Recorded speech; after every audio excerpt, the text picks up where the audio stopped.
Boris Becker Holger Rune partnership, but you could also tell me about Holger and 2024 and maybe where he could go and where maybe he needs to improve. Yeah, I think Boris is a great addition to his team. You've got Holger, who's a young player, somewhat of an impulsive player, unbelievably good at coming forward. This is who Medvedev should look at and just go and look at Holger Rune playing, because anything a little bit short, Holger's all over the net. So, that's Boris brings credibility to win big titles. When you've got a coach, this great picture you've got there, when you're looking in your coach's eyes and your coach has been number one, your coach has won multiple Grand Slams, has been an icon of our sport from a young age, I think it's a great mix. And, Boris is coming out of personal troubles, and for him to be, readily accepted by the rest of the tennis community and tennis fraternity straight back on tour. Boris was so engaging at in Turin. I was in the front row. He was about 15 seats down on my right, and he was standing constantly. To start with, I thought, well, his leg's sore. He needs to stand because, his knee's bad. But, he brought so much energy to Holger and so much positive energy, but also strength as well. So I think that is a really good connection. I think Holger will benefit from that for sure. And I think Holger Rune has an excellent year next year, a really good year. He's got such a good all-court game. Probably the best all-court game since Federer retired. So his ability to jump on a short ball, his ability to attack, his ability to serve and volley, his ability to come forward with a forehand down the line when standing with 2 feet behind the baseline is probably the gold standard right now. And he just needs, the forehand can get a bit impulsive. He can spray a bit with that. He can get too antsy when things aren't going his way. You can see them, the nerves go up a little bit. He just needs to stay calm. He needs to chill. He needs to breathe. He needs to take his time. There's nothing.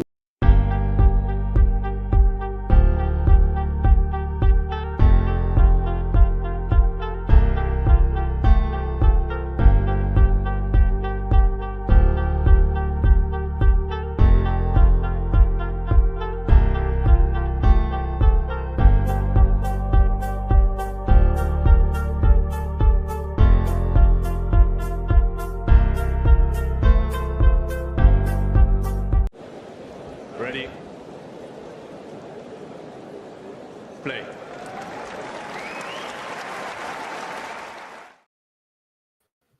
Hello guys, we're 1 point late, but we are here. Novak Djokovic playing Lorenzo Musetti, of course, in Monte Carlo, round of 16 match. This is pretty exciting, not gonna lie. Of course, Novak still hasn't fully hit his stride this year, you could say. Australian Open, he loses to Yannick Sinner. Indian Wells, he loses to Luca Nardi. Only really one big result, I would say, the Australian Open semi-finals, but still this was his first loss in a semi-final or final in Melbourne, so quite hurtful so far. 2 days ago, actually, he defeats Roman Safiullin in Monte Carlo, and now let's see if he can defeat Lorenzo Musetti, which, why is this quite troubling matchup? I mean, the 2 times they've played on clay, it was super close. I mean, Musetti was on the way to one of his, probably still the best win of his career if he pulled it off back then at the French Open. But then, of course, given that it was still very early in his career, he kind of, first of all, fell off physically, then had that retirement, which also was a little off-putting. But anyway, he, of course, Djokovic came back from 2 sets to love down. And then last year in Monte Carlo, Lorenzo Musetti actually managed to beat Novak Djokovic. Was that partially because of Novak struggling with the elbow, the injury? Yeah, absolutely. But it does give us, something to look forward to in this matchup, because it just seems that, especially over the last few years, Djokovic has declined a little bit in very slow conditions. And against Musetti, clearly on clay, he's been in trouble both times.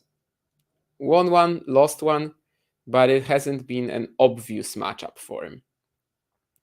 So let's see. For now, just 30-15 for Djokovic. Musetti surviving some early attacks and then coming back to win the point. I have said that on the Indian Wells stream when he played Rune, maybe in the second set. I think also in Miami, obviously, Lorenzo was playing very well. That March was kind of a good sign for him going into the clay season because he played that sort of active defensive tennis that he needs to be on clay. And if he was able to pull this off in Miami, especially in pretty fast conditions on hard court, that was kind of telling us, okay, so the clay season, I mean, we could expect some big stuff from Musetti. But then again, in Estoril, of course, he loses to Nuno Borges right away. He's not exactly at his best there. He gets frustrated very easily. So it's not like Musetti has been killing it so far on the clay. But, well, he beats Artur Fils, only really getting into trouble from 6-3, 5-2. Could have won that match very easily. And this week he also defeated Taylor Fritz, which was quite a big story and run. And now he actually earned himself a breakpoint as Novak misses this +1 forehand. And right away, Musetti can break him. I think last year when they played in Monte Carlo, it was like a total breakfast. So probably in this matchup, it won't matter that much. But especially from Novak's side, the power on the serve is there, the placement, the angles, everything on the serve is there, really. So 7-5 love, by the way, in Stefanos Tsitsipas against Alexander Zverev. I've been watching that match as well, and Zverev very quickly went away after losing the first set. Pretty much since 4-all, Tsitsipas has been dominating the match. I don't know if this is a big title winning form.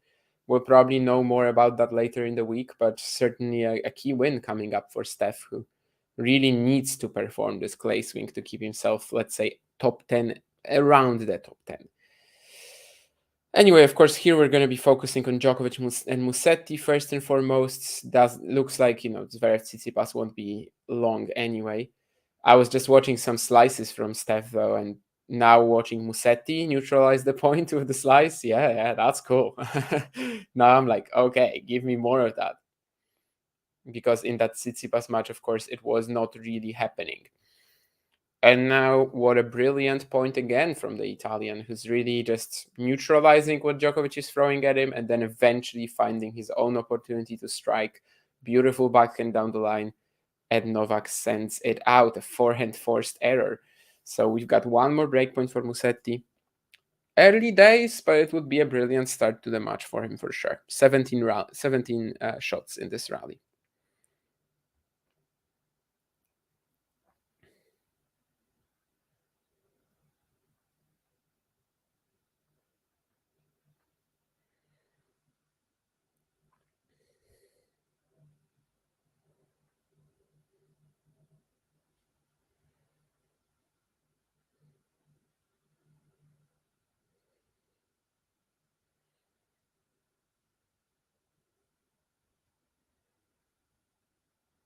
And that's going to be a break. Musetti leaves the return a little bit. Novak trying to hit through his +1 forehand, and he dumps it into the middle of the net. I mean, if we are going to believe that Musetti can win today, this is certainly the perfect start. This is the start that makes you think, all right, he's in it. He's actually got winning chances. Obviously, it's just one game. But it was a very nice one from the Italian. Had to recover from a deep defensive position, a few points. Managed to do it. Managed to pounce on the ball when he finally had a shot. Novak with a few errors that we kind of know from him in conditions like this, especially Monte Carlo the last few years. We shall see.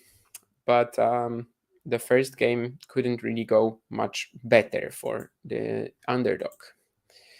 In the meantime, Zverev might get a game eventually, it seems, but should be Stefanos Tsitsipas just clinching that one, it seems.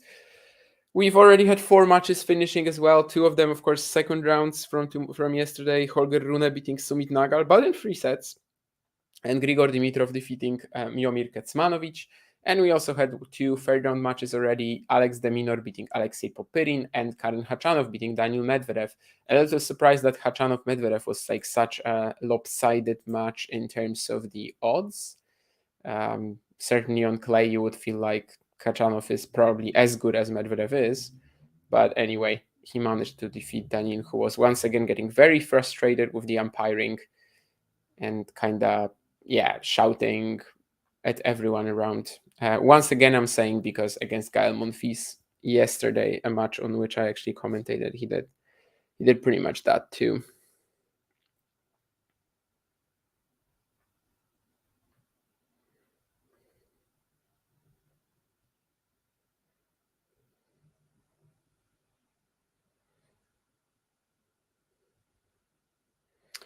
So far, fairly love for Musetti. A bit of a wild +1 forehand here, but of course, the main thing is whether he can hold serve, not whether he misses one or two.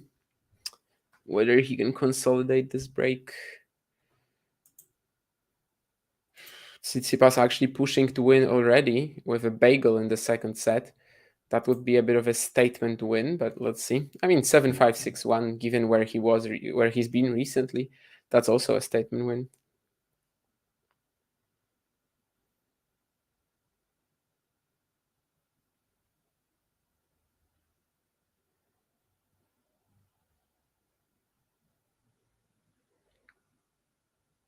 Now it's Novak's turn to pull off a few great defensive gets, but then he messes up his backhand here. Quite a few unforced errors already. If you can clean that up, obviously the set is still very much open. It's just the first game, the first two games maybe, but so far not really found that rhythm quite yet.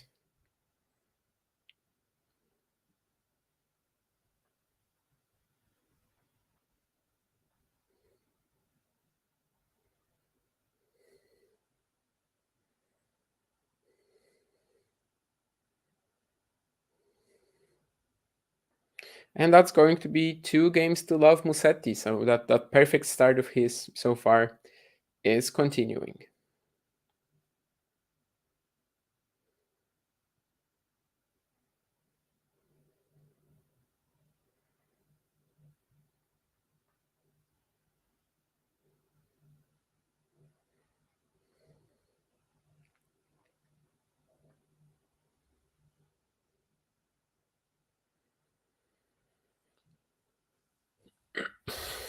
All right. Can Novak get on the board here? 11 minutes, I think, so far. 0-2, probably not the most meaningful, as I said earlier in this match. Last year when they played in Monte Carlo, it was tons of breaks, but especially if Musetti was going to get one more game.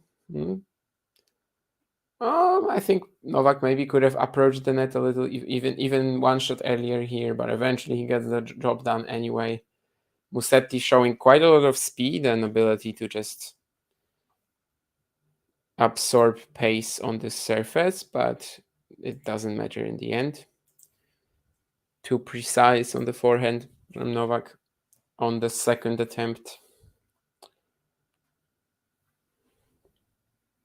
Zverev, in the meantime, won that one game in the second set, so now it's up to Tsitsipas to serve for the match and pull off one of his best wins in a while, despite Zverev kind of falling apart the last few games.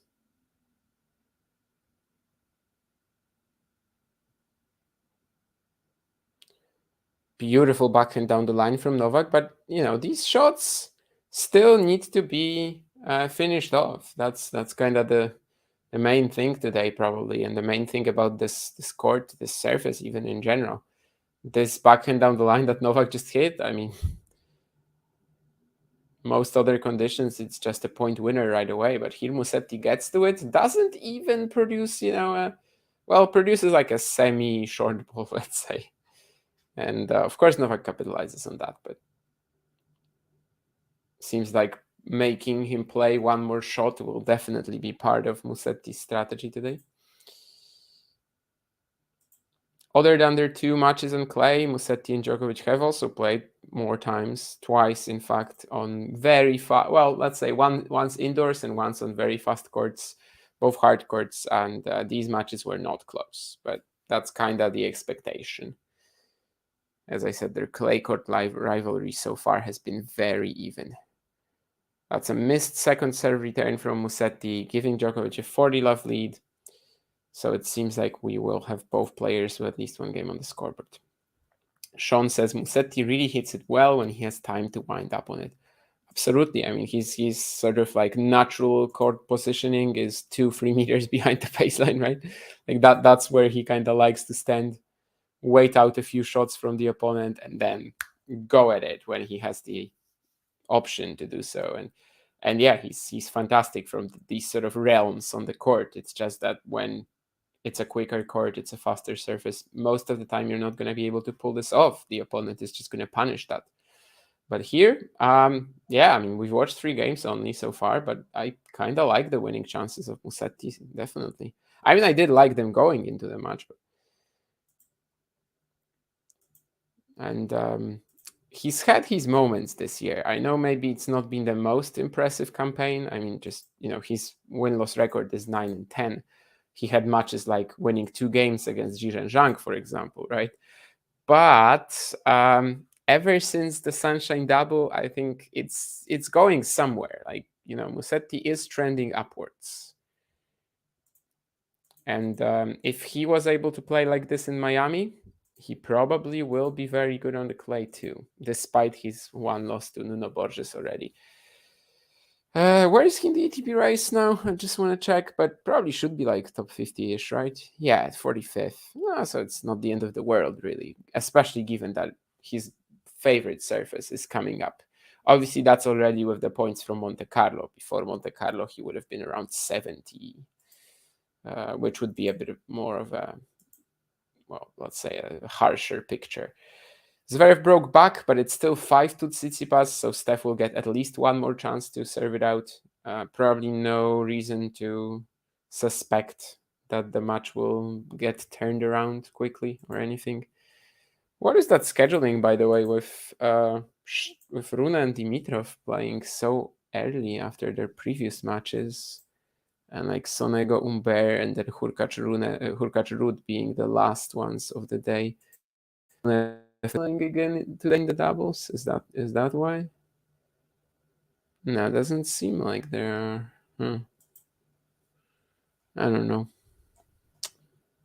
But yeah, that's when it comes to the order of play for today, we basically will have, after Zverev Tsitsipas on the other court, there should be Rune against Dimitrov. For whatever reason, Sonego and Humbert are pushed back to even later, despite them having, a day off, and Rune Dimitrov not having. How do you see the game of Hurkacz versus Ruud? Not a fan of Hurkacz's chances there. Ruud is obviously the better clay courter, and I feel like Hubert will be, losing it physically at some point, because against Draper, like, he had some woes, he managed to climb out of them. The same against Bautista Agut. I just don't know if Ruud is going to be able to, if Ruud is going to be as merciful, right? So, yeah, I mean, I really like Ruud's chances to win. Better clay courter, fresher player. If Djokovic was to go out here, if somehow that happened, I mean, that would be such a wonderful opportunity for 3 players, I would say. For Musetti and for the winner of Hurkacz Ruud. These players would suddenly sort of feel like, okay, I might be making the final here. Less so probably Alex de Minaur, but obviously that would be really good for him too. And yeah, that's pretty much what I wanted to say. I mean, Humbert, Sonego as well, like, that would be a great opportunity for them. I just don't know if they would be able to take it against players like Ruud, Musetti. I just don't know if I really see it. But yeah, I think especially the winner of Hurkacz Ruud and Musetti, they'd really love it if Djokovic was out of this draw. Obviously, Musetti can sort of induce it himself. So Musetti is in a very different position to Hurkacz Ruud, who are kind of watching this from afar.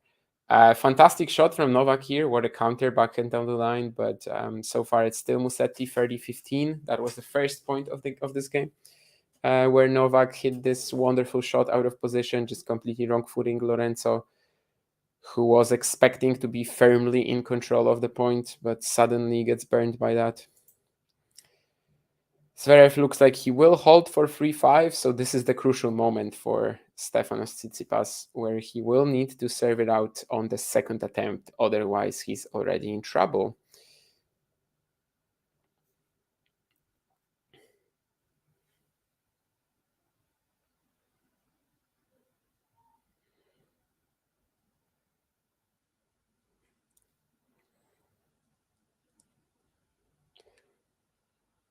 Backhand drop shot from Musetti. Looks like Djokovic will be still in charge though. Or actually, maybe not. But Novak wins the point here. The drop shot, Novak got to it in time and like played it very deep, making it tough for Musetti. The smash could have been better. Novak obviously not the master of that shot really, despite being a master of all the other shots on the planet. Then he has to approach the net a little kamikaze style, but manages to pull it off with two really nice volleys. So 30-all. Very entertaining point. Ever since that Musetti drop shot, both guys kind of having to play situational shots and just being forced to improvise.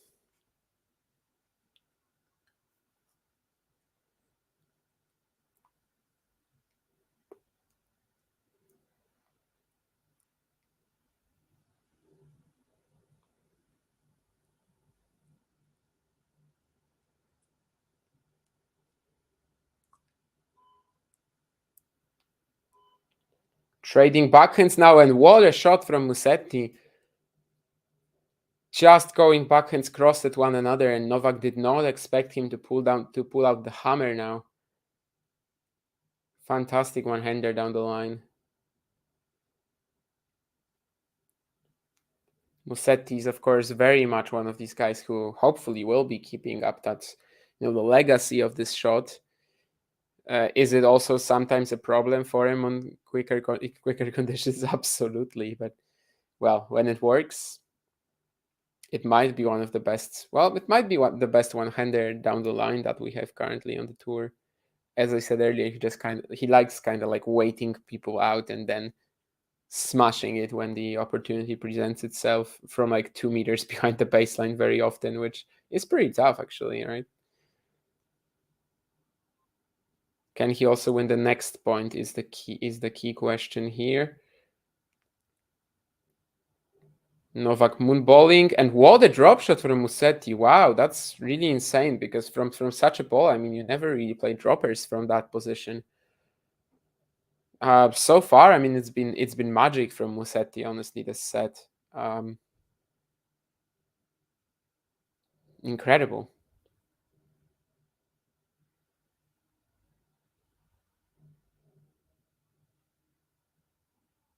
Especially if you watch it on replay, I mean, he basically has to jump to this shot to even make it a drop shot and still plays it perfect.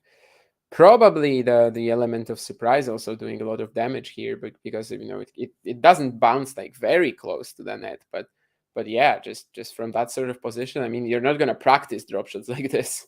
Let's say that you're not gonna play them in matches very often either. So that's pretty insane technical skills. But should we be surprised given it's Musetti? Probably not. I mean, the flair, the flamboyance, the elegance of his game, it's very much there. It's the efficiency that he hasn't mastered yet, and it's the ability to do whatever is right at the right time. Speaking of things that were kind of uncalled for, how about this drop shot from Djokovic, which I think Musetti would have caught anyway, but also it bounces right before the net, pretty much.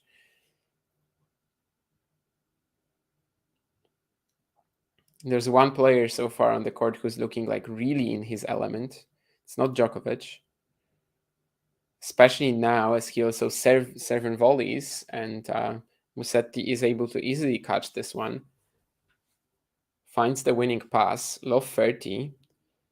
And at 1-4 down, 2 breaks, I mean, Musetti would feel like it's a fantastic shot, obviously, to take the set. Even if maybe the serve game of his isn't that strong. But let's see if he can take this one home from 30 love up. In the meantime, I also saw that Zverev had a break point in that next game, so it is getting tricky for Tsitsipas to close out this win. Nice combo here from Novak, though. Serve out wide, forehand down the line, smash. Can't really be any, sort of more textbook when it comes to the shorter points on clay. Throw your opponent out of the court, hit the other way. If anything comes back, just kill it quickly. One more breakpoint for Zverev, so things are getting really tricky for Steph there.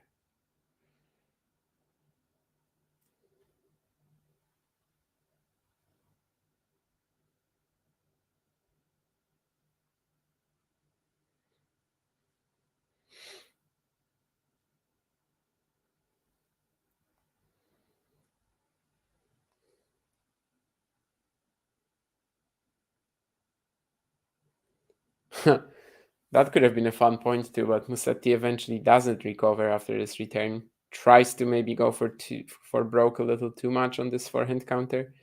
So we're back to 30-all. Novak has almost weathered the initial storm he put himself in this game. Started it with a couple of poor choices, that dropper and then the serve and volley attempts, but now he's sort of more, +1 forehand aggression, and that's kind of it. But this next one, he tries to go for the same pretty much, but he misses it way long. I don't think he got his footing right there, and he's also standing. Yeah, he's also standing like that.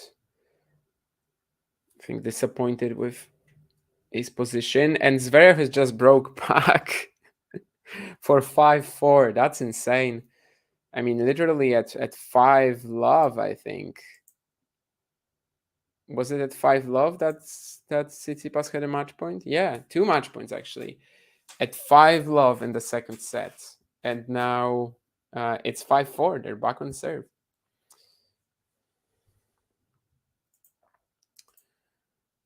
That's pretty wild. And definitely changes the perspective of on that match that you could have as well, because as I said, I mean, it was a very solid Tsitsipas performance, just showing how well he can cover up these weaknesses on clay, how the lack of a chopped return, a slice, they don't matter, and how with more time on the forehand he can actually produce on the backhand he can actually produce some decent shots from it too. But we'll see. Maybe he can break for the match now. Anyway, Djokovic game point up now. Once again, it's just the shorter, easy attacking points that sort of do the trick.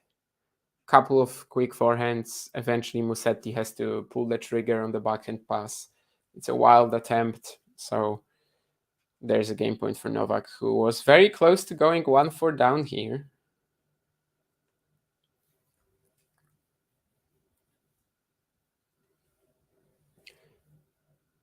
Very high return from Musetti. Once more, he lifts the ball. Novak is going to let it bounce, so he probably should take it. Well, not yet.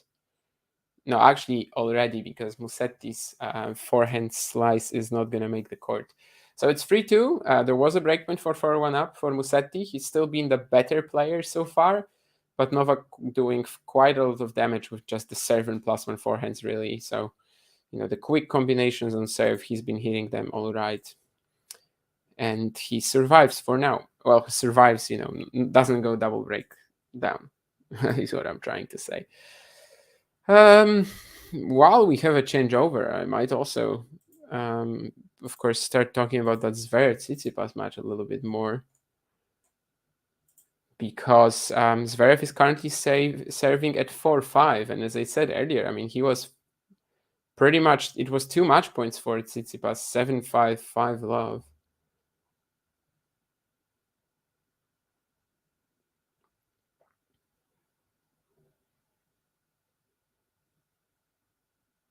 What a disaster this will be for Tsitsipas if he loses this one.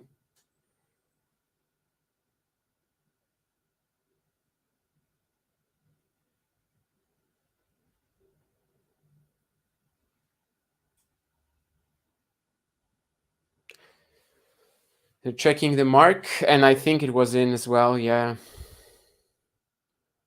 Zverev instantly asked the umpire to check it because he was pretty sure about that, and I get why.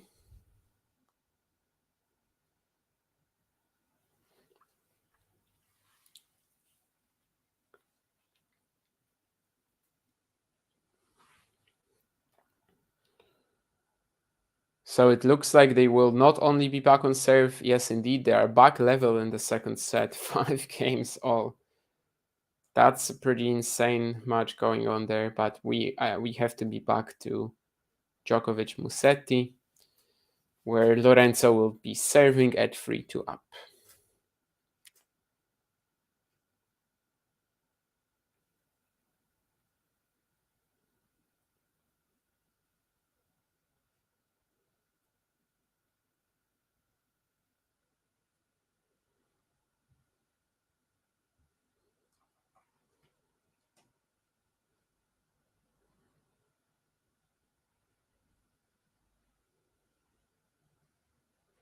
And let's see, can Musetti just continue playing as well as he has been so far and bringing out all the wide repertoire that he has? I mean, right as I'm talking about it, right on cue, Musetti, what a drop shot here.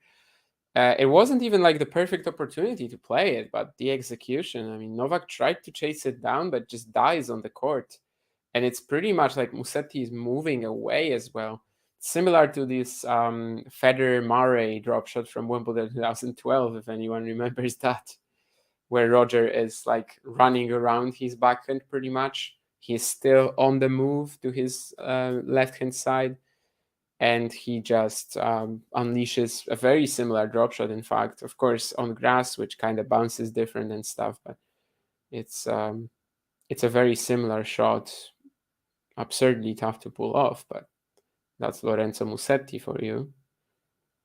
Novak trying to go backhand line here, break out of the neutral exchange, but it's out. Nenad Zimonjic, by the way, in Novak's box. I think we've seen some pictures on Twitter. I'm not sure. At least I haven't checked. I haven't asked around and stuff whether Novak has said anything about that, but maybe Nenad will be his coach now or something. Zimonjic, of course, the former doubles world number 1, just retired a couple of years ago, if not even last year or 2 years ago. And 40 love up for Musetti. So again, it's going pretty clean so far for him. He'd love to have that second break in the bag and just wrap up the set, but we'll see. Forehand quality in the Tennis Insight stat on our screen so far, Musetti 9.3. I honestly don't know how much stock to put into these things, but well, Musetti is definitely playing very well. So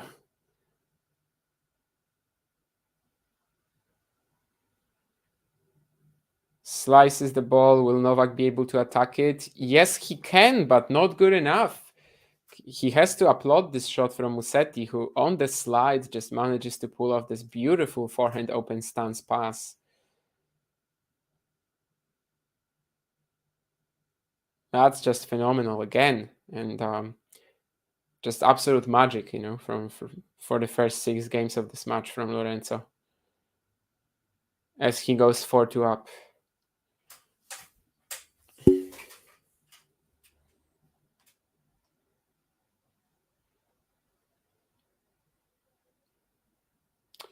That's pretty much as well as he can play.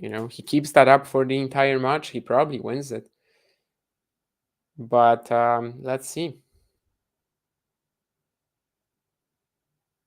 What can Novak do here other than just hitting great serves and being very aggressive in the early stages of rallies? Let's see.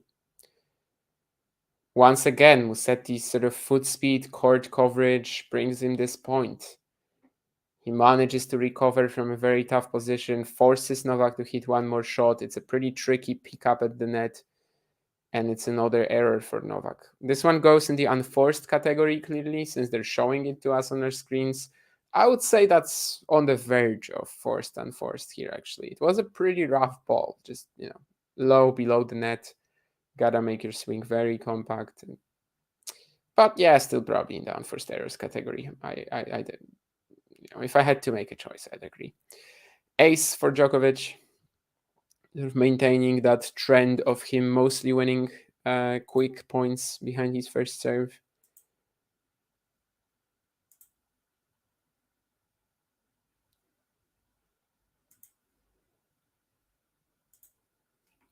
In the meantime, looks like Tsitsipas will finally get a game on the board, but this time, of course, it's not when he's trying to serve it out.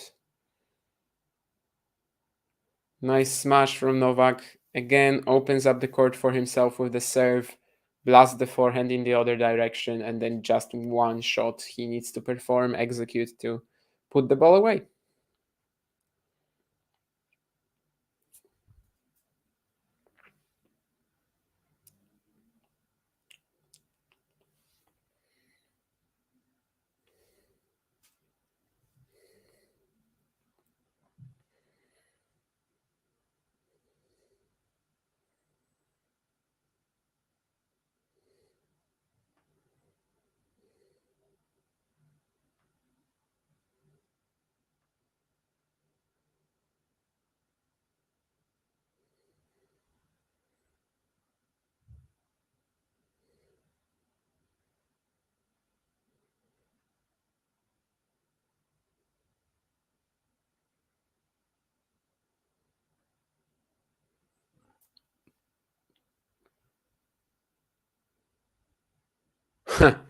This time another crazy back and down the line attempt from Musetti doesn't work out. He basically hits the pole, even maybe.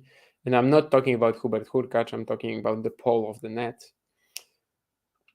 Hubert Hurkacz probably not watching since he's going to be playing later as well.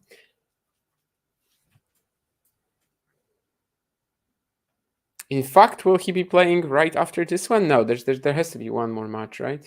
Yeah, there's Sinner Struff as well on this court. Novak trying to wrap up this game with serve and volleying. This one is just on him, though, with the way that he missed this backhand volley. Still 40-30. Tsitsipas, as I said, in the meantime, he manages to hold against Zverev. So once again, Zverev will be put in that position where he needs to win the game to keep himself in the match, get to the second set tiebreak.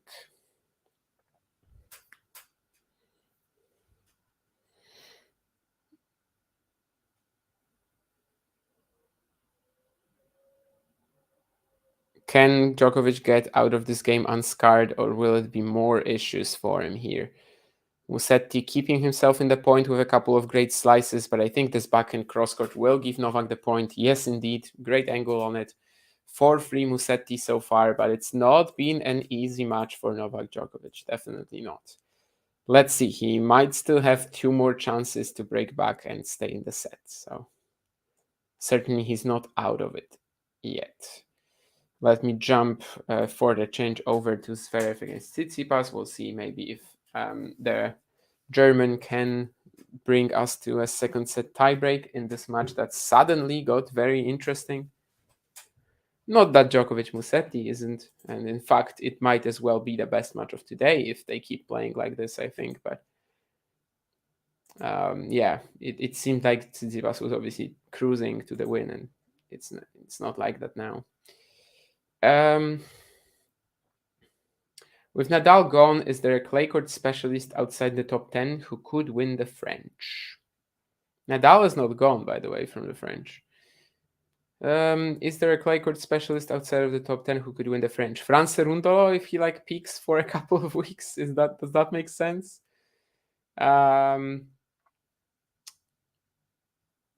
Casper Ruud, if he's not in the top 10 by the French. Holger Rune, if he's not in the top 10 by the French. Stefanos Tsitsipas, if he's not in the top 10 by the French. Lorenzo Musetti. I guess that's the end of my answers, really.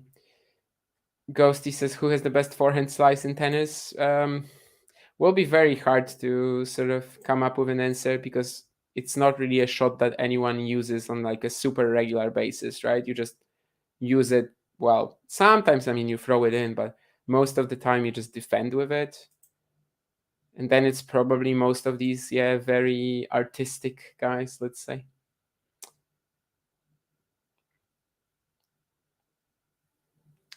I don't think Nola needs a coach at this point, thus he says Ghosty. Absolutely. I mean, I think he hasn't needed one in ages, really. But when Goran came in, he definitely made changes to his serve that paid off in the future.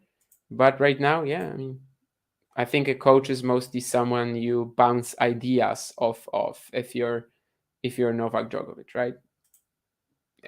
You bounce ideas off, basically, yeah, but not someone that properly, like, teaches you something technical anymore most of the time. Is any aspect of Djokovic's game working well? Said Matthew. Forehand looks way off and backhand has no zing behind it. That's kind of been him on slow clay most years, right? Like the last couple of, well, he usually gets in tune like for Rome and Roland Garros, but especially the start, like Banja Luka or Belgrade, Monte Carlo, that's kind of been Djokovic's last couple of seasons. Monte Carlo especially, he's really struggled because it's also windy, right? It's next to the sea. Djokovic, the last few years, obviously, he's had his issues playing in the wind as well. So maybe that's part of it too. I mean, so far in this match, he's mostly just executing short points on serve. Like that's kind of it, and definitely more of the on the forehand than on the backhand, right?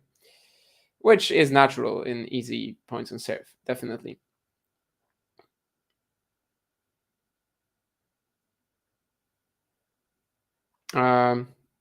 Spanish player convicted for 15 years. Is that a new thing? I don't really know. Was it some guy that a couple of days ago was announced by the? Oh yeah, that Aaron Cortes guy. Oh, I haven't even read the ITAA document because I was like, once again they just grabbed someone who's not well known at all. Yeah, his career high was 955. I don't remember the guy whatsoever.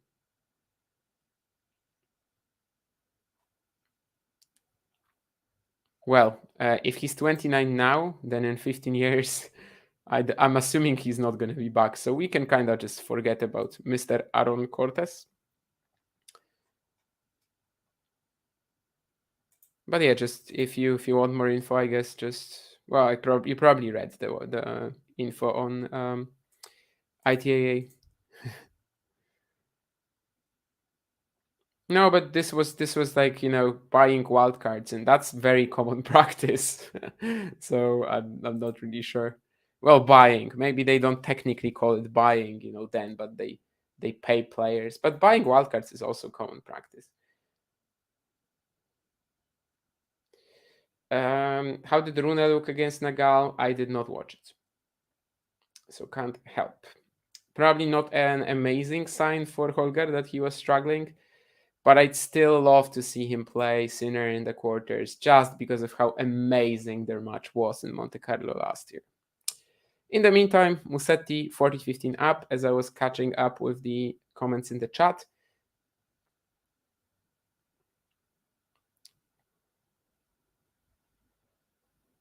Lorenzo stopping for whatever reason. Zverev Tsitsipas also going into the second set tiebreak. That might be a very, very brutal loss for Steph coming up. I think Djokovic just made that return on the line. He apologizes to Musetti because probably the ball skidded on it a little bit. Someone in the crowd whom I probably am supposed to recognize, but I don't. Sorry, Mr. Smith, Mr. Doe, Mr. James Doe, John Doe. It can be James, John, Jackie Doe.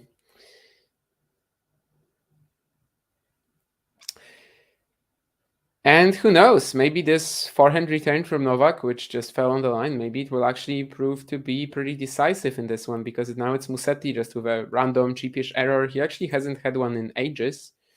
So it could be a bit of a turnaround. It was a massive return to his credit. Like, it wasn't just the fact that it, slid off the line that helped him win the point. It was mostly the fact, how he hit it still. That should be a point for Musetti, though. Yeah, great serve. Chooses a very nice, also like smart direction in terms of like not going full power on the +1, but just making sure the point will be his. Good stuff. Game point up.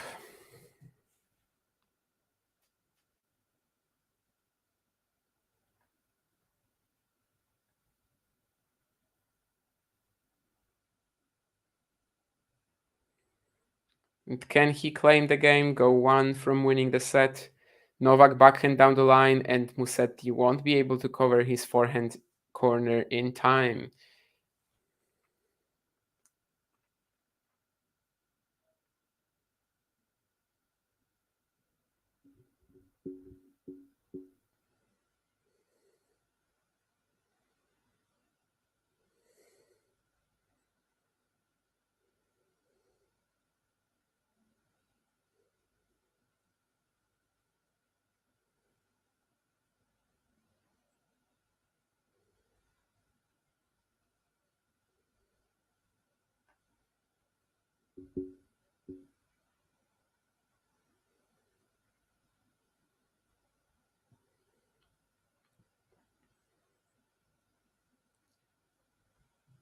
Yeah, and Djokovic stepping into his second serve return here, putting some pressure on Musetti right away.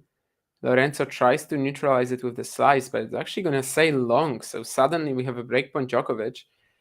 4-3, 40-15 for Musetti. That was the lead here. 3 breakpoints so far generated by the Italian. This is the first one for Novak, and it's quite a crucial moment in this set already.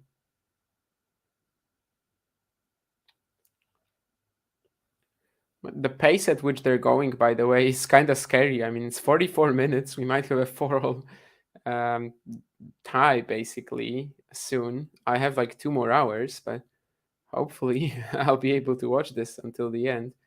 Novak losing his balance there a little bit. I don't think Musetti fully capitalized on it, but we're still in the rally.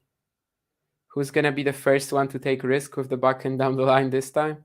Well, no one, as Novak manages to switch to a forehand, and it's going to be Musetti messing up this backhand. So 4 games all, 45 minutes. And so far, it's been a bit of a story of unused opportunities, I guess, by Musetti, since he had the chance to go 4-1 up, and also here, 4-3, 40-15, right?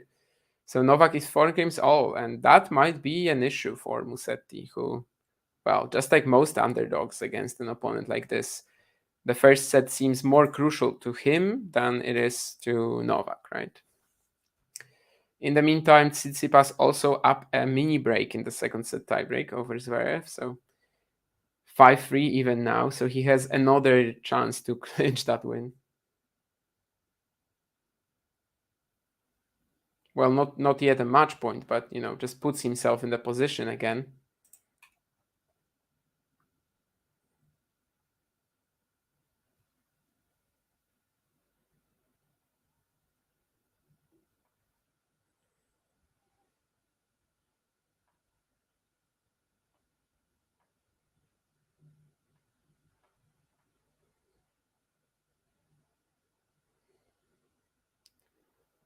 And now the momentum is very much with Novak, as Musetti misses pretty much 2 identical backhands in a row. Suddenly just lost that smooth edge to his game, I would say.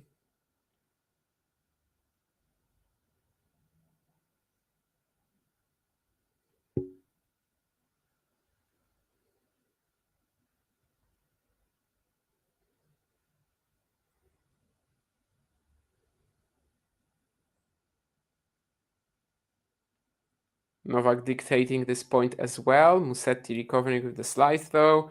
Tries to go backhand line, but it's now 3 backhand errors in a row, and most of them, all of them pretty much shanked, Neither of them he really got like a clean contact point on, and things suddenly kind of, imploding for him. Will Tsitsipas win? Yes, he has. 7-5, 7-6. Up until 7-5 love. 2 match points there.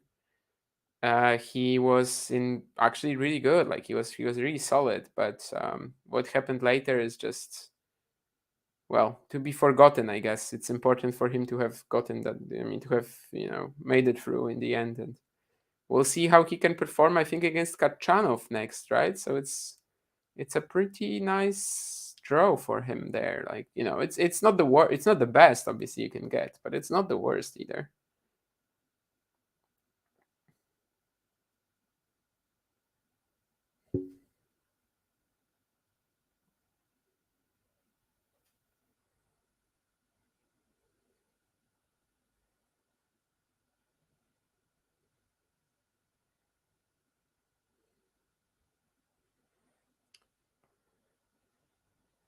Seems like Novak should be getting that 5-4 lead now. Musetti just goes to clean up the mark.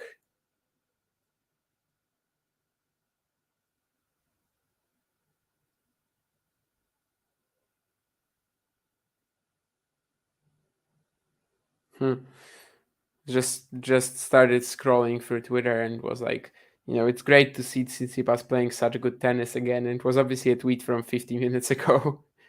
But, there were some positives. There were some positives.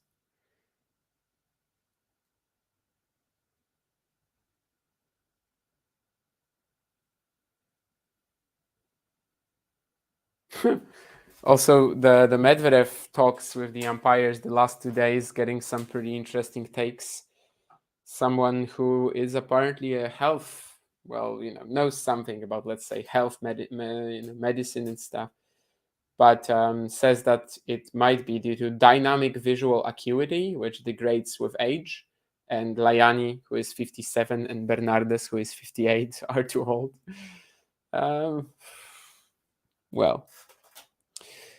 Bernardes is retiring after this match. After this year, as far as I remember. So anyway, from 40-15, suddenly we are at deuce now, as Djokovic makes his first Djoko smash of the match. Very, just a complete lack of intensity in the footwork, setting up for it. Mistimed it. Yeah, that was rough. So suddenly we had 30 all, despite that all that momentum in the first few points of this game, and like Musetti suddenly going off the boil. We certainly are in the middle of a very crucial game, something that could be a proper momentum swing, but it also could be just maybe Musetti getting back on track. I mean, we'll see. Deuce now. What can Djokovic produce here? Well, he can produce a very good first serve, and Musetti misses his forehand return, so that's already something. As I said, the pace of this match has been pretty slow so far. I'm starting to get afraid that that if it goes 3 sets, I might not have enough time for it, but we'll see. Anyway, John knows that 5:30 is my limit. But that's still almost 2 hours from here. If it's straight sets, we definitely won't run into any issues. And Djokovic tries to serve and volley again. This time Musetti isn't able to produce a return. 5-4 up Novak, who the last couple of minutes, I don't know if he's playing that much better, but he certainly got that game at 3-4 from 15-40 down, and is now in great position to fight to even maybe claim the first set right away in the next game. It's not like he's gonna serve him off the court, Lorenzo Musetti.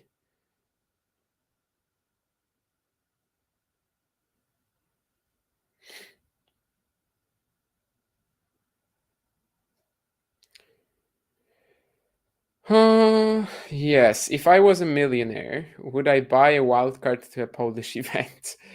No, because I would get embarrassed, and that's why. But I might in the future. Like I think I will. In fact, I probably will play an ITF event somewhere in the future. Not right now, but 10 years later, 10 years from now, just sign up for some ITF qualifying draw, which won't be full. Of course, just gets double bageled, but just to have that sort of experience in the bag. I will probably do it at some point, I think, but not right now. I would like to just get maybe a little bit better. Now I see you, John, but earlier I was not looking at the chat because I was looking at the match. Zverev gets even more pushery and serve-botty during tiebreaks, says Ghosty, and yeah, that was not a great tiebreak from him, definitely.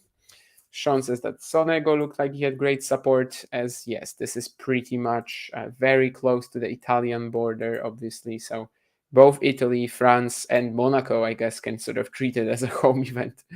Monaco, of course, not that many players, but we've got Arnaud Odo, we've got Vacheron. Yeah, John is just, if he won the match, that's referring to that footage. If he won the match, he would have been like, highlights would have been out the next day. But basically right now he's kind of it's already dropped for members only, which is like 10 people. Even the Talking Tennis crew don't have access to it.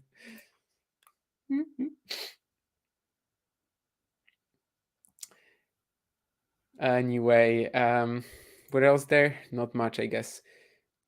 Musetti loses the first point. Djokovic luring him forward and clinching this one at the net. So we might have just a complete momentum shift here. Obviously, Musetti was 4-2 up.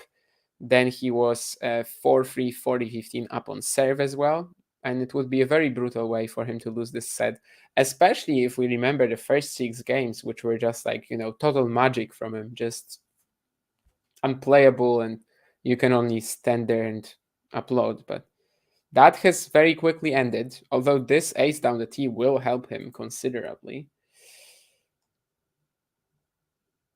Yeah, I mean, I just have one screen, when I'm streaming. So if I'm on the match, I'm not looking at the chat or on whoever is with me. I'm still actually catching up.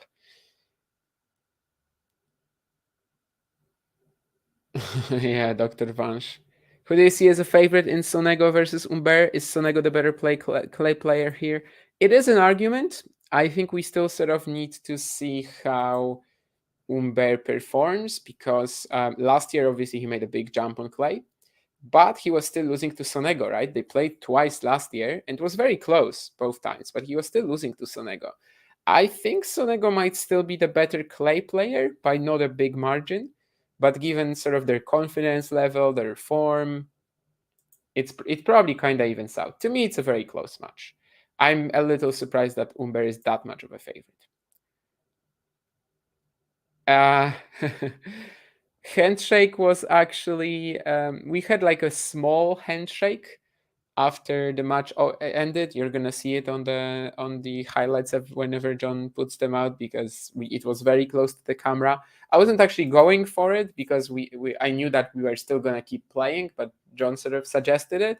And then at the end, when we stopped playing, that you're not gonna see on the footage, we had let's say like a hug-ish handshake. It was John again who like was kind of, it was his invention, but obviously I didn't mind it. But the handshake was good. There was warmish embrace at the end, and after the actual match, after the first 2 sets that we played, there was just regular handshake, but it wasn't cold. I didn't tap his gut, no.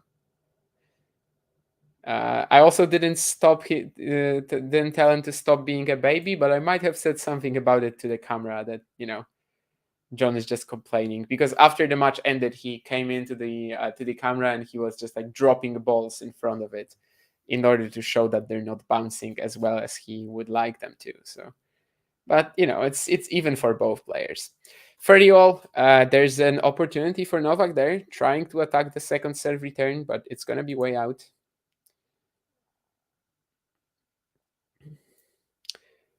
And as John says, see that just keep watching the content today, because it's gonna keep coming out. Kira for Sinnerstruff and Jerome and Nick. Is that what is that? Is that another match, or is that just a show of sorts? I don't know. But anyway, hopefully this match will end until 5:30 p.m. Otherwise, we might be in a bit of trouble with that, but we'll see.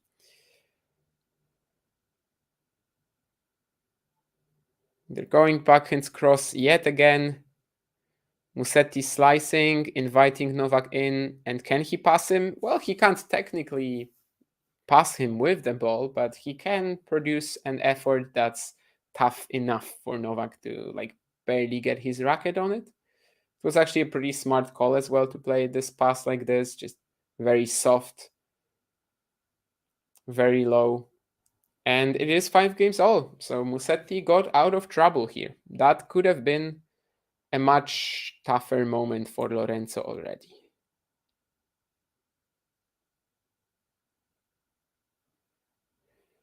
Do you mean Kozlov in general or Kozlov at the moment? Because I wasn't watching his match yesterday. But if you're talking about Kozlov in general, yeah, I mean, he always looks like he can't move.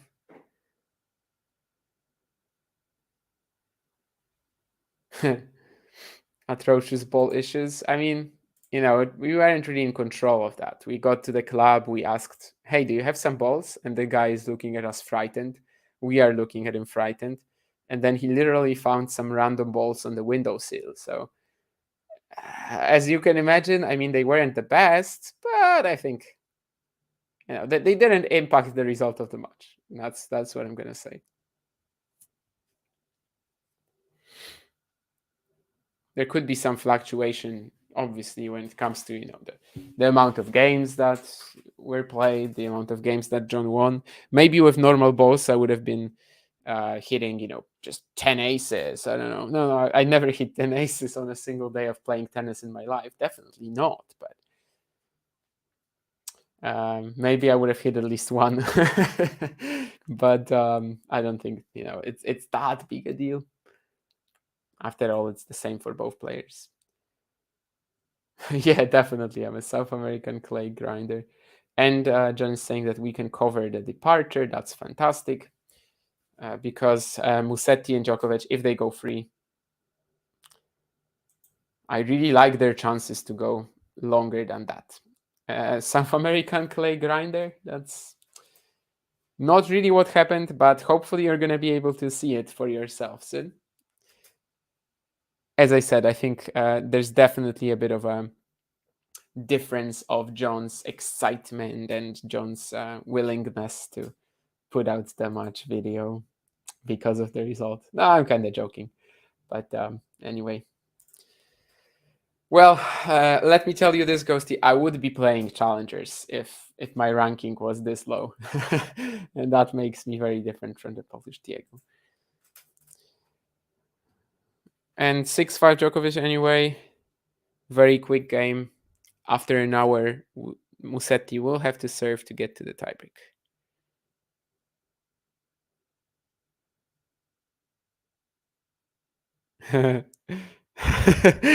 Yeah, I was laughing at this comment that Nick made on our group too, because he says that he's listening to me whilst at work.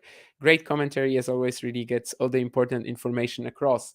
And I'm laughing at this because the last 10 minutes, I feel like I've kind of stopped talking about the match.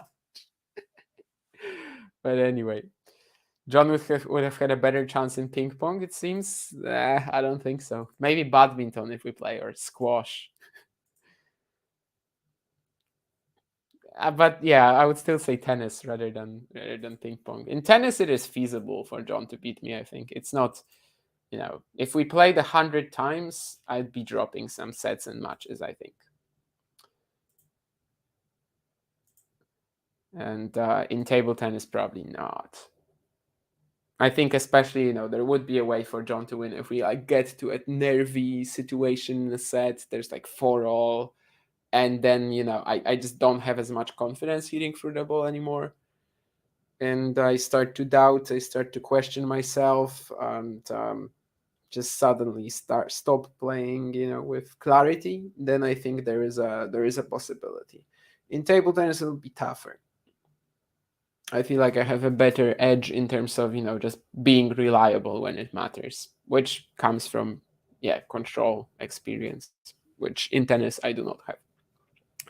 Anyway, let's see what Musetti has in terms of clarity, control, experience, as this is quite a key game for him. 5-6, he might still be remembering some of these opportunities that he missed earlier in the match, earlier in the set.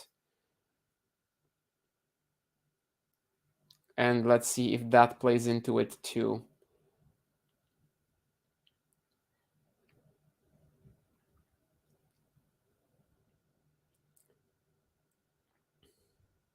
Nice combination from him, yes. Definitely, sort of as the set goes on, there's not that much in terms of errors coming from Djokovic's racket anymore. So Musetti kind of has to win everything for himself, which is not easy for him always, because that guy with such a wide skill set, as I said earlier, is not exactly maybe the most efficient player yet, and he doesn't fully understand what he tries to do on the court a lot of the time. But that was a really nice point. He gets an unreturned serve here, 30 love, and I mean a tiebreak would be a very fair result here, right? That would be kind of the the best way to decide this set, I think.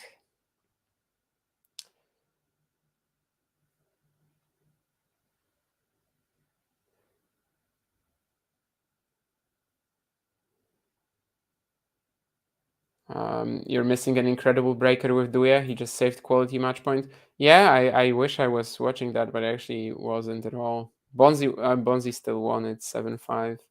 That's probably the best run for Bonzi this year. Has he made a quarterfinal somewhere? Has he won 2 matches in a row other than qualifying in India? Actually, I don't think even with qualifying in India, he won 2 matches in a row, right? So this is the first event. But yeah, I missed that match completely. Do I prefer ping pong over tennis recontrol in terms of what? I mean, I just have a lot more experience playing table tennis, so that's what I meant really with me having more control over the ball, because I'm just more skilled than in tennis. But in general, very different. Obviously, there's so much more in terms of like different types of spins and stuff. Probably not really in terms of the game that I play, because I like playing like fast paced, very close to the table if I can. If not, then I just kind of slow it down maybe as well. But yeah, I mean, answering your question, that's not really what I meant, I guess. I just can control my game better because I have more skills than in tennis. Anyway, 30-all, suddenly, 2 points away from losing the set, Lorenzo. 2 points away from winning it, Novak, as well. Couple of big backhands from Musetti, but they're not doing that much damage. And it's again Djokovic in control of the point. He sends Musetti wide to his forehand corner. And the Italian is not going to catch it. I mean, he's going to have a racket on it, but he dumps it into the net. So a set point Djokovic, as we might have this complete turnaround from especially to 3-4, 15-40, but 2-4 as a whole. 30 love up as well in this game, Musetti. And as I said earlier, I mean, anytime we have a big underdog, right, and anytime we have someone playing against one of the best players in the world, the first set is probably more important to the underdog. So let's see if Musetti can save himself now. Second serve, and he doesn't even put it in play. That's pretty poor. That's pretty poor, not gonna lie. I mean, Novak did clean up his act a little bit, but the magic from the first 6 games of Musetti was also gone. It's been ages since we've seen like fantastic backhand down the line from him, or just any really like good defensive point. And yeah, I think earlier they also showed us this tennis insight stat, right, about forehand quality, and Musetti's was like sky high. I think by now they are probably close to even. Let's talk about the stats as well. Very similar for winners, unforced errors, both guys 3 on the negative side. Musetti 7 forehand winners, that's quite a lot. Novak 9 backhand unforced errors. Base of the baseline, Musetti winning more points, 26-21, but Novak 11 times winning a point at the net out of 17. So really using that as a pretty efficient way of taking over. Average speed, very similar as well. A little faster on the backhand Musetti, a little faster on the forehand Novak. 18% slices from the Italians' racket. Enough said, really. I mean, this isn't really a set decided by stats, right? A lot of the time on clay courts, like all these serve stats and all that, it's not the most important. What is a big deal is that Musetti was playing great, close to winning it, drops it off just for a while, maybe loses the focus a little bit at 4-3, 40-15 especially. That was a proper opportunity for him. And then it all just falls apart for him. And a very tough challenge ahead of him now, because most of the time, if you lose the opening set to Novak Djokovic, you might be in big trouble. Let me check one thing, is how recently has Novak lost from like a setup and stuff, because especially maybe at the ATP 1000 level, because that's probably quite rare for him, right? So when he wins the first set, In the past 52 weeks, he's only lost one match when he won the first set, and that was the Wimbledon final against Carlos Alcaraz. Earlier than that, it was Musetti, Monte Carlo, actually. So, Musetti has done it once already. But yeah, it looks like this pretty much happens to Djokovic in like 6-month intervals, Sometimes he just doesn't lose a match like this for even a year and a half. So yeah, that definitely tells you something about how tough it is to beat Novak from a position like this. Obviously, yes, Musetti did it last year. Novak was a little injured. We'll see.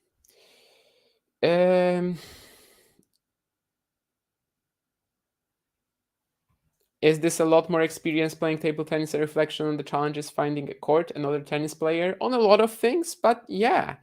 I mean, mostly the fact that the tennis court you need to pay for. Table tennis, I had a ping pong table in my garage. And that's pretty much the biggest factor, I think. Also, I never played for like the university tennis. I was too weak for the team, but I did for 5 years for in table tennis. So I also got a lot of training there. But yeah, mostly it's just the fact that it was very easy to play if you have a ping pong table at home, and a tennis court at home I did not have. So I think that's the most important factor, actually.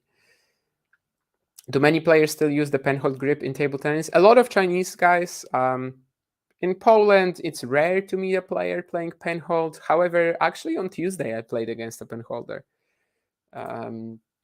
There were these two random people at the club because I still train with the university team, and this girl and a guy were playing with one another, and they just came in and said, should we swap, play some matches? And the guy was a pen holder. He did crush me. I beat the girl, but he did crush me. It wasn't too different because he had a pen hold grip, but it was something that I noticed right away, obviously. But yeah, I mean, in Asia, it's very popular. A lot of Chinese players will be playing pen hold. Out of like the top players, definitely Shushin, Malong, yeah. I mean, a lot of them.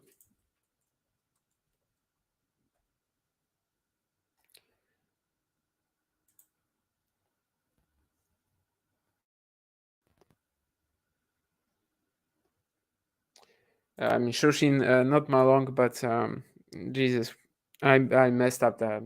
I meant another Chinese guy. Anyway, never mind. Shushin, definitely. Anyway, coming back to the match. That's a very nice redrop from Djokovic, and Musetti will not be able to put it back in play. Was very close to finding this tricky angle, and it would have meant quite a lot since he was 30 love up at this stage of the game.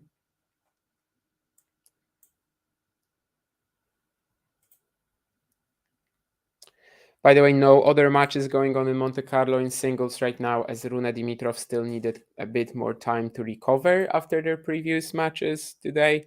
Obviously, Holger Moore, since he played, like a set and a half, even maybe almost 2 sets, you can say. Dimitrov only just like a few games, really.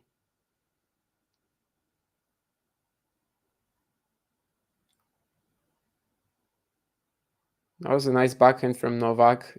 It was a very tricky high ball, but the point is still going. Musetti tries to slam the backhand, doesn't really do that much with it though, because, it was very middle. It was very centric in terms of its direction, so it's actually going to be a point for Novak eventually. I rate feels high, especially in his native clay. He won Lyon last year. Was his loss to Musetti a huge setback for Fields, or is that a good loss against a legit talent? I think if you're 3-6-2-5 down, it's not a good loss. He can lose to Musetti, but I think I would have sort of liked to see more fight, That's kind of it. I just wish there was, in terms of fees, I would say I just wish there was more fight. Because 3-6-2-5, he was getting outplayed. It's not really a good loss.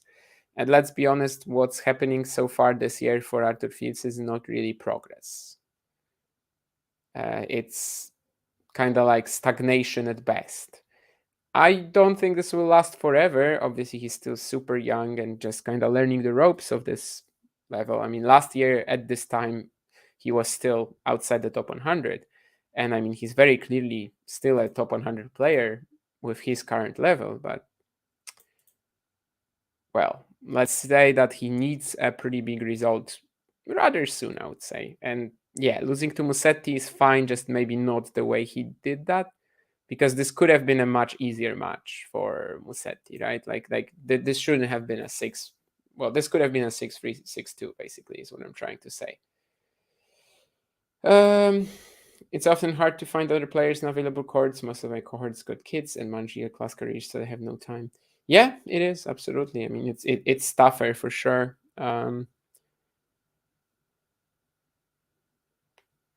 It is already a bit of a sort of, especially in terms of the cost, honestly, in Poland, it is, you have to show a lot of initiative in order to play tennis regularly. And for the most part, I've never really had like, other than like back at my hometown here, I've never really had like a regular partner, which is why I actually, play like once a month, really. Which I would I'd like to play more, but then again, I would also like not really like to play more than, I don't know, once per week, because then I feel like it would actually be very expensive and draining my money resources too.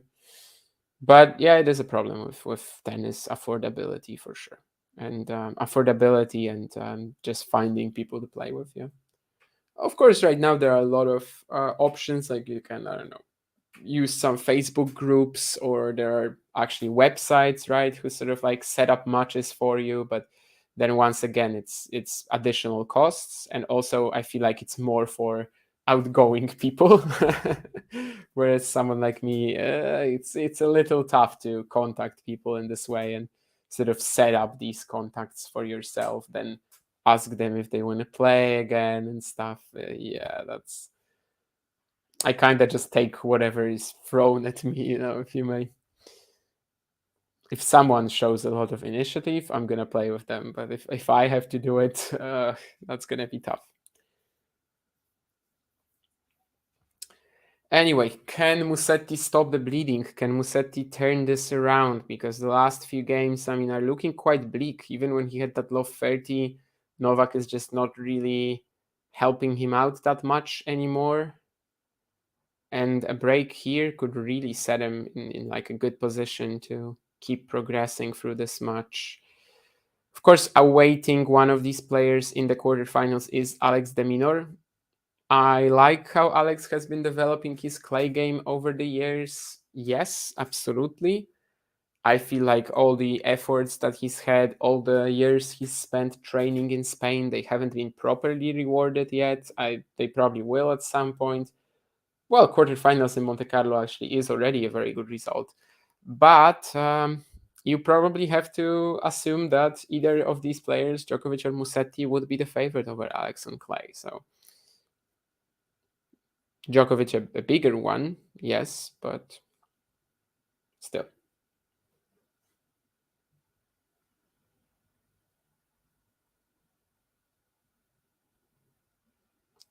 So they are sort of in front of a nice opportunity. Yes, there's a big chance that one of these players could make the semis. Djokovic might be a bit hungry for the de Minaur revenge as well, right? I mean, after United Cup, of course, again, that was Novak with some injury struggles, but that's a matchup that in the past he dominated, other than that one encounter.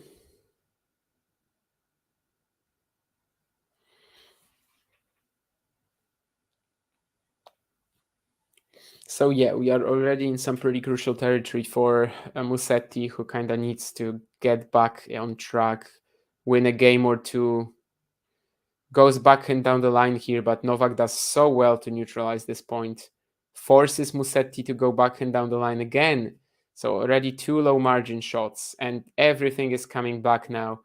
And eventually it's the Italian who mishits the last forehand. So sort of what Musetti was doing to Novak in the first couple of games here, now Novak is doing to him, you know. Musetti is forced to go for these 2 extremely low margin backhands down the line. Makes both of them, but they're not doing enough damage. They're not really forcing an error from Novak. 40-15 for the Serbian, and a great opportunity to go up a set and a break. And especially if he claims the next game, just really put himself in a brilliant position to maybe even finish it off relatively soon. But let's see. Musetti on the attack, goes to the net. Novak will have quite a lot of time, though, to perform this pass, and he does. That's a brilliant point again from Djokovic, who's really upped his level the last few games. Of course, it kind of coincided with Musetti not showing any magic anymore, really. But yeah, we've got 7-5 to love, and if Djokovic holds here,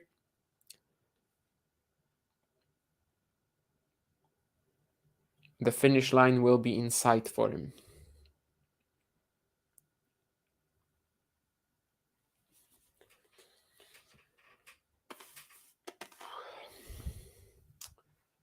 So I guess we already have one quarterfinal in Monte Carlo set up in terms of Khachanov Tsitsipas.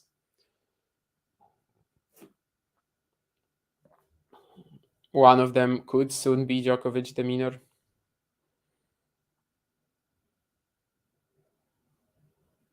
And the rest are coming up with one of Sinner Struff facing one of Rune Dimitrov, of course, potentially. And I think what else is there?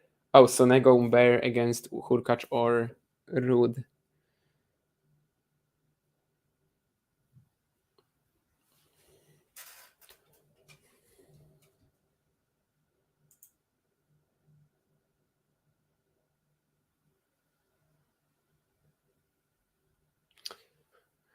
Most tennis people at my club end up playing mostly doubles. I'm not sure why, says Sean. I was always surprised that people say that it's such a... Something is on my screen from our match, I guess, but I can barely see it.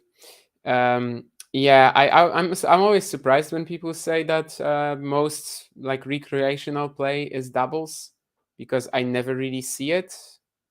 I've played doubles like twice in my life, maybe, which again just really that it doesn't say anything about me not enjoying it. It's just that you need to have 4 players in order to do it. But maybe as people get older, they start liking it a bit more because yeah, there's not much running involved.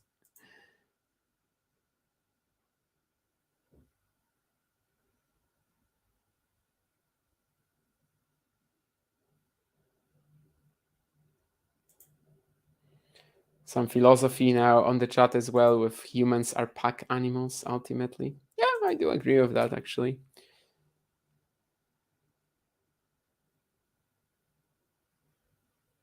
I'd say most of the people that I knew sort of in my hometown going to church were also probably not like hardcore believers, but their idea was a little different. In small communities, it's like, I have to be in the church because what are the people going to say, right? Like what are the others going to think? Gotta keep up with the Joneses, but thankfully I never cared about that.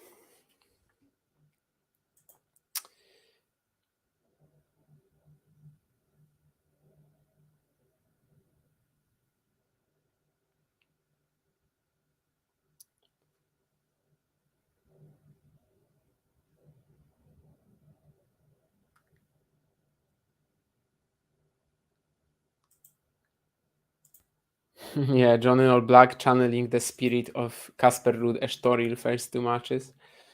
And also, did you notice that when Kasper Ruud changed his gear to all white, he actually lost, right? So clearly there was something there in his Darth Federer, Darth Vader, Darth Ruud look. Anyway, suddenly 15-30 down here. Novak Djokovic goes to the net. There's a very high ball from Musetti. He drives it pretty well, but then gets this stunning backhand pass from Musetti. I like the look on Novak's face here. He's just like, Huh? What? Did I really lose this point like that? Yeah, you did.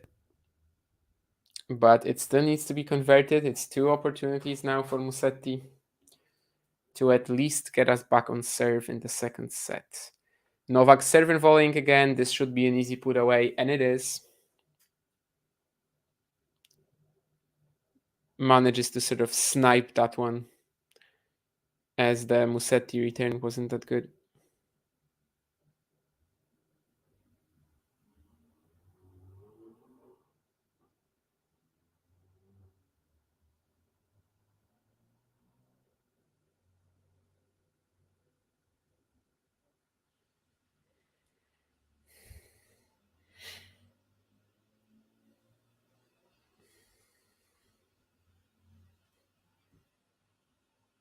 And it's going to be a break. Again, Musetti lifting the return. Novak tries to smack his +1 forehand down the middle, but is going to miss it. So, well, Novak Djokovic and Lorenzo Musetti just tell us now, hey, not so early. Let's not write off this match completely.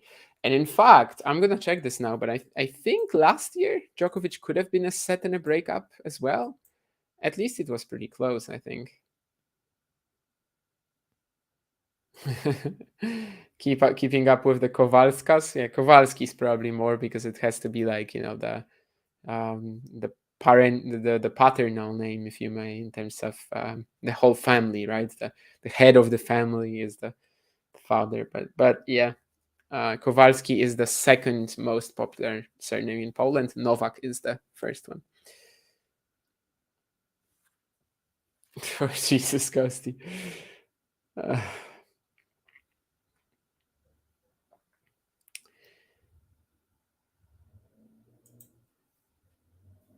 But yeah, I was supposed to check. I forgot what I was supposed to check, but now I remember. It was that last year's match, Djokovic-Musetti, was Novak a set and a break up there. I remember that one definitely being very long, having some stoppages as well. Well, Novak was even 6-4, 4-2 up, but then he lost the next 3 games. Then Musetti needed 2 attempts to serve it out. But yeah, as I said earlier, I think at the beginning of the match, I said that it was like a proper breakfast in that second set, and it was 5 breaks for Musetti, 4 for Djokovic. Interestingly, the last set did not look like that at all. The first set, maybe a little bit.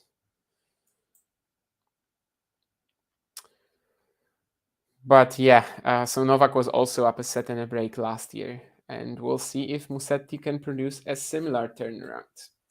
Of course, when they played their first clay court match, 2021 French Open, it was Musetti who was 2 sets to love up. But we can't really say that he was ever close to winning, because after that he only got 1 game before retiring at love 4 down in the 5th. There was even a streak of 19 consecutive points for Novak, for example. So, I mean, yeah, after the first 2 sets, it was a complete beatdown.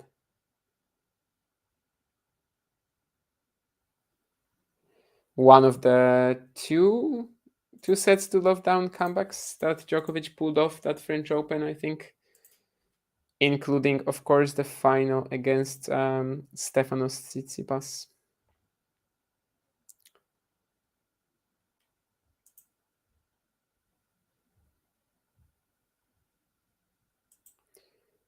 Hello, Jake.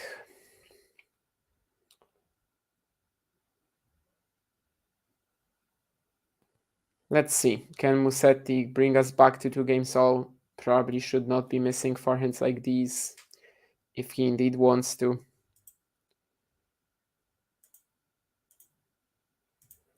All right. I checked what I was supposed to check. Now I think I can get back to the match. Novak, yeah. I didn't even get why you said Novak, but I get what you mean now. Yeah, Novak with a W.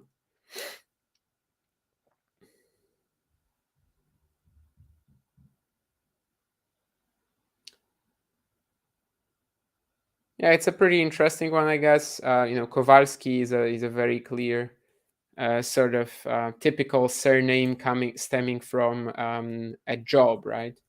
I mean, Kowal Koval is literally like a blacksmith or whatever.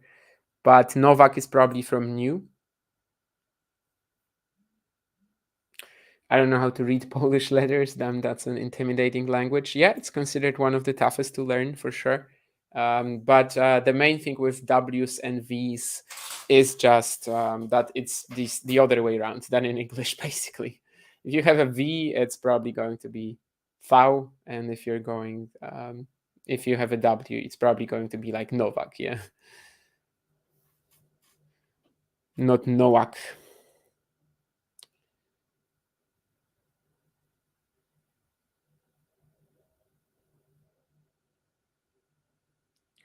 A lot of people wanting something from me now, but no. Djokovic and Musetti are playing. There are more important stuff. There's more important stuff going on right now. 30-all. Musetti, I have to say I kind of lost, a fair bit of excitement about this match since the opening set. Because by now it just kind of feels, I can't really say, just never in doubt. But I have to trust Musetti once more. Like, he has to show once more that he can actually win this match after, of course, losing the first set. That was interesting. Novak showing thumbs up to the camera, or to his box, actually, probably to his box, but the camera was just there. But it was a nice +1 forehand from Musetti, though. Again, just sort of choosing the smarter direction, doesn't need to go for broke with it, but using the timing advantage that the serve set up for him. Knifing slice here as Djokovic moves him around the court and gives him this opportunity to slam the forehand down the line, but it's going to be 3 miles out. Not much is coming easy to Musetti anymore. Yeah, the diacritical marks, I understand, man. Some of them are even very tough to say if you haven't been, if you're not a native, basically. Your mouth isn't ready for the on, chi, ji, jet, ni, shi, u. And I guess maybe I forgot one, but I'm not sure.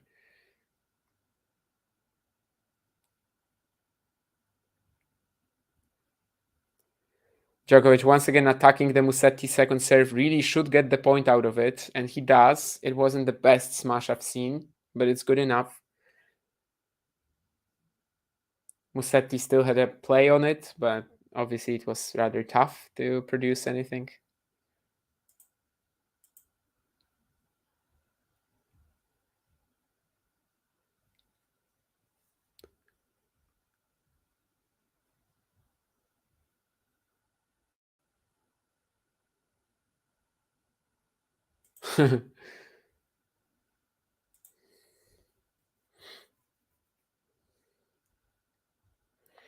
I'm not laughing about Tio, I'm laughing about the half hand gestures in Italian. It would be funny if they really, like, at Italian classes, they taught you the gestures as well.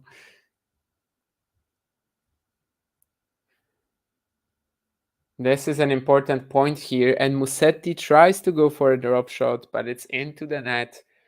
Once again, a very creative way of playing it, I would say, but this time it does not work out. So 7-5, 3-1, we are back where we were 2 games ago, essentially. And in that position where if Novak holds, the finish line will be very much inside. 26 minutes in the second set, 4 games, so they're still very much continuing on that very slow-paced path. And when it comes to the third set, if we do see a third set, I probably wouldn't be able to make it all the way until the end. But it's kind of up to Musetti now to show that there might be a third set, that there could be a third set. Rune and Dimitrov as well, starting in the meantime. I still don't understand this scheduling whatsoever. Why are they playing now instead of Sonego Umber, for example? Or, yeah, pretty much Sonego Umber or Hurkacz Ruud, but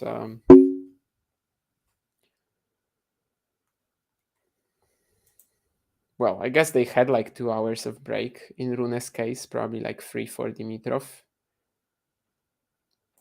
The errors starting to creep in for Musetti now.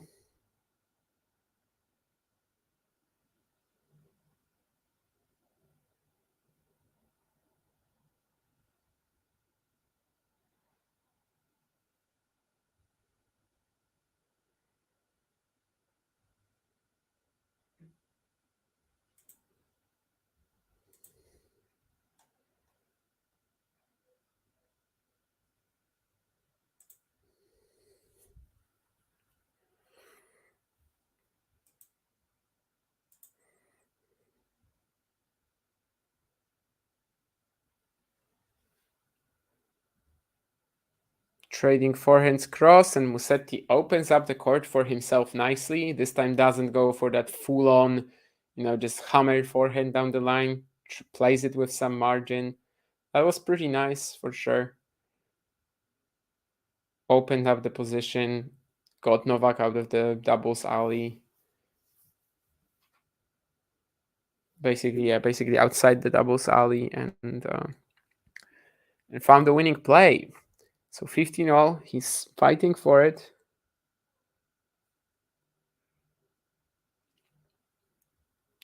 In this extra crucial game, but Djokovic with an unreturned serve.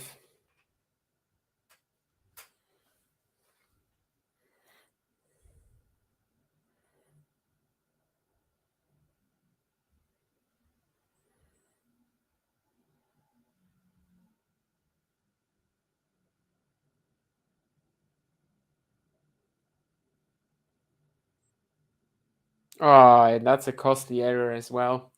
Djokovic with a kicker first serve. Musetti once again trying to play this very high lifted backhand return down the middle. That's been causing some issues to Novak. Generating pace of that has not been too easy for him, but he just chunks it. So 7-5, 3-1, 40-15. Novak very close to securing a 7-5, 4-1 lead, which he technically didn't even have last year, right? He had a 6-4, 4-2 lead, which is one break, but it's one game closer to victory in a way. I mean, it's the same amount of games you need to win, but you can allow your opponent one more, I suppose. Anyway, 7-5, 4-1 for the second year in a row. He leads Lorenzo Musetti sort of confidently by a set and a break. A break that's been consolidated. Let's say that in Monte Carlo. Last year he lost this match from a similar position. Let's see if we have if history will repeat itself. Doesn't feel like it because he's healthier now than he was last year in this match. But who knows? Maybe we still have one more twist, at least one more twist coming up. That is me in red, or actually orange, I think, yeah.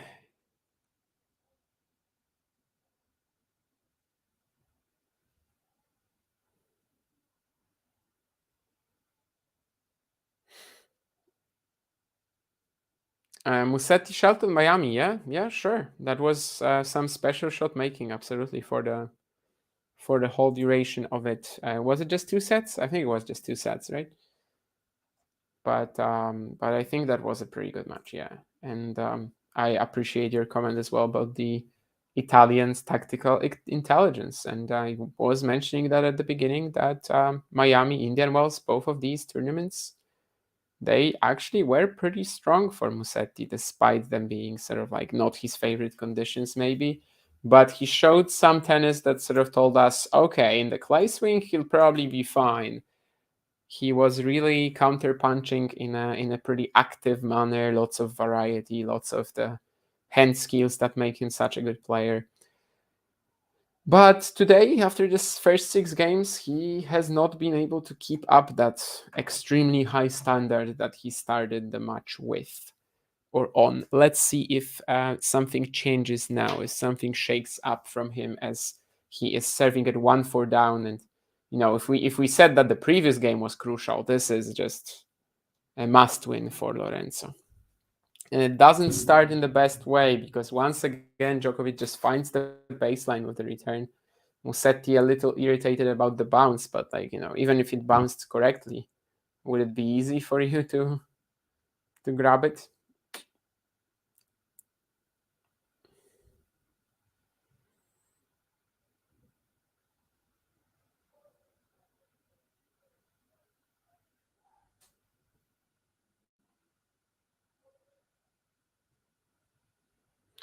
And a backhand unforced error here. This is going to be rough.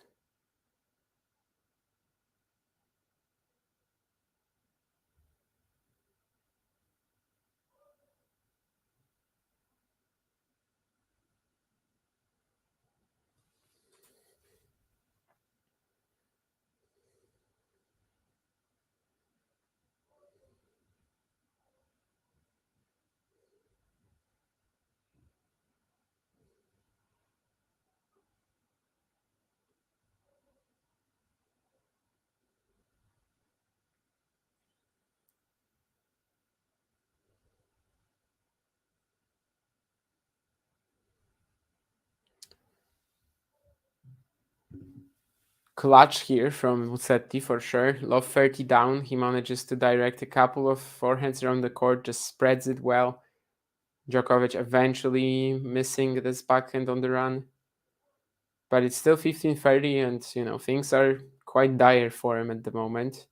Needs to stay very strong under pressure here in order to maintain his winning chances, or at least keep himself close with Novak.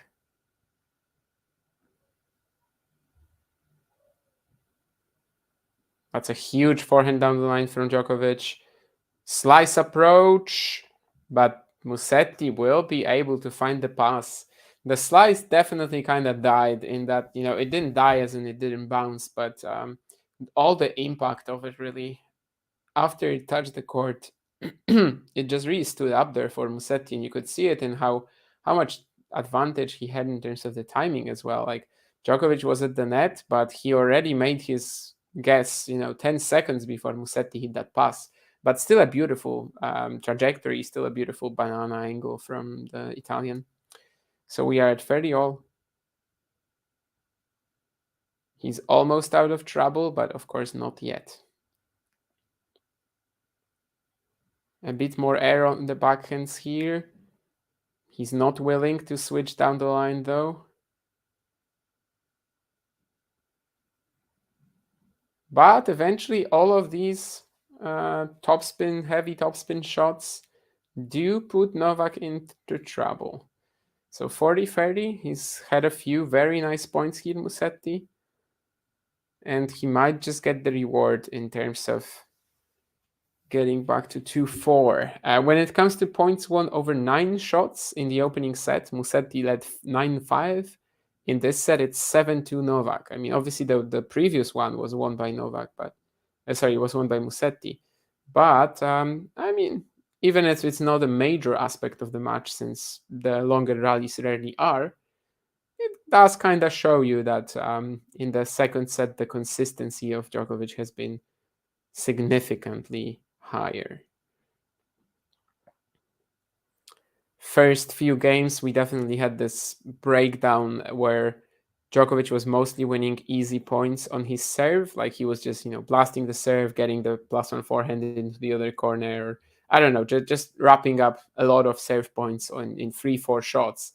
And that was kind of like the main idea of his game in the first 80% of the opener, right?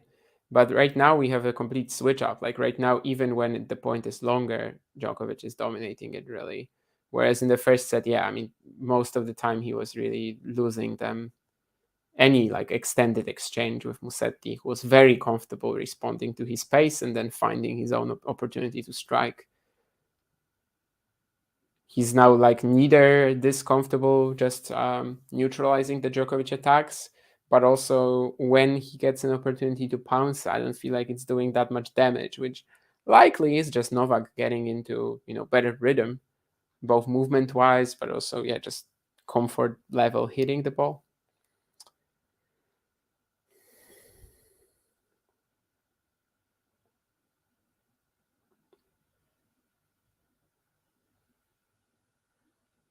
Sends Djokovic running here, but everything is coming back. It's not that easy to put a ball past Novak now, who eventually steps into his backhand, and net court will slightly help Musetti, but eventually Musetti still wins the point, but it got a little tricky even despite that net court. That's a fun rally. Once more, Musetti wins a longer one, so I guess it's like 7-3 for Novak this set now. Referencing the stat that we had just a second ago, but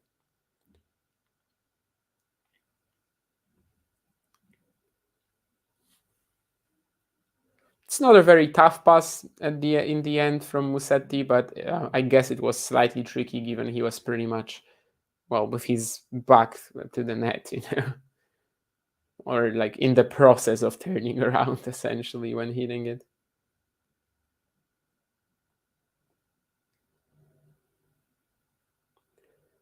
Big first serve from Novak. Can he do something with the +1 forehand? Well, I mean, it was really good actually, but Musetti manages to get into the point, it seems. Well, almost. The first very high shot was great because it was so high up, but then the next one was just a short ball. Novak cannot believe it that Musetti was even this close to getting the pass in, but yeah, I mean, it still wasn't that easy. He really couldn't have played that better, I think. That's probably still one of the better outcomes that Musetti could have gotten on it, being pretty close to the line. Most of the time, he would probably not even find it anywhere close to the court. 30-15. That one moonball was amazing, but the second one, when he just played it super short, that already lost him the point. Again, lifting the ball, but this time Novak manages to smack his forehand. Not always easy for him, just generating so much pace of these higher shots from Musetti, but this time he manages to find the perfect winner inside in. 4-2, 40-15, very close to putting himself in a position of potentially serving for the match. 152 kilometers an hour on this last forehand from Novak.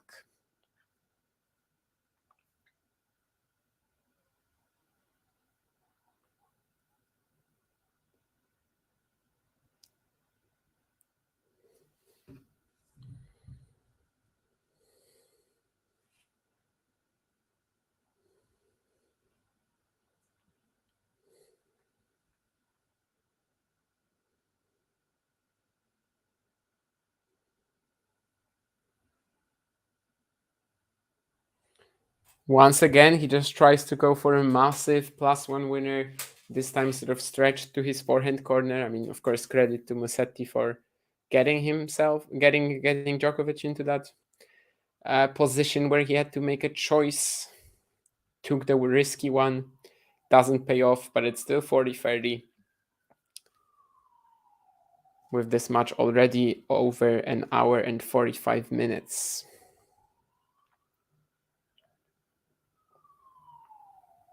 Guess it's a bit of a theme in Monte Carlo today that the 2-set matches are kind of like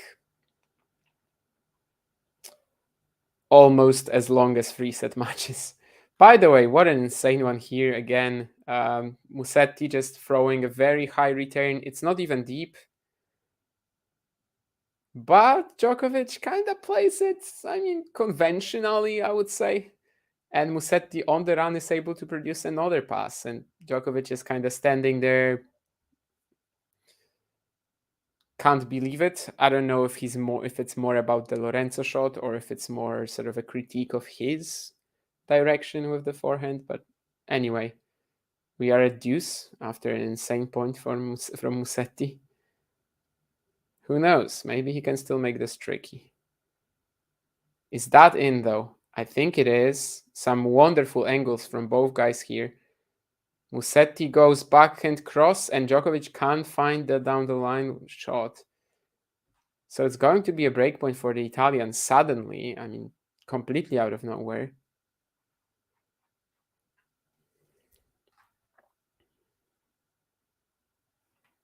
Somewhat similarly to, of course, the 4-3 game in the opening set when Musetti led 40-15 on serve. And then for a while couldn't get out of... Well, basically, that was the moment when he lost the plot, really. We'll see if something similar happens to Djokovic. We'll also see if he actually gets broken here.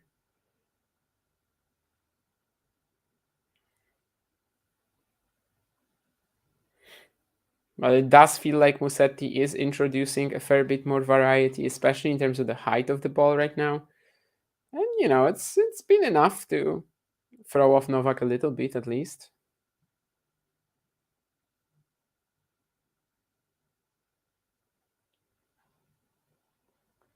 Is it actually enough to clinch this game though?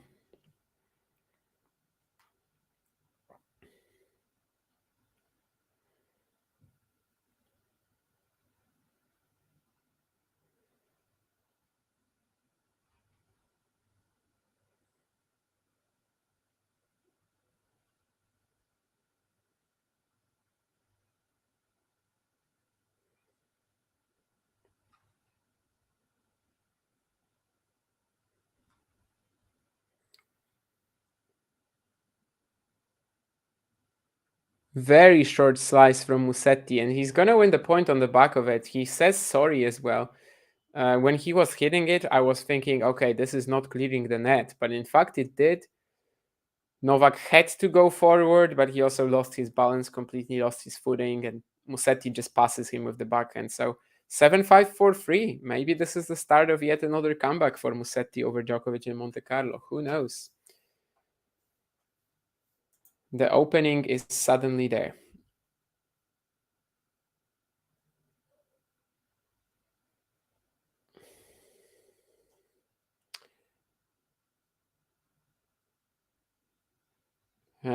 Again with the balls, John.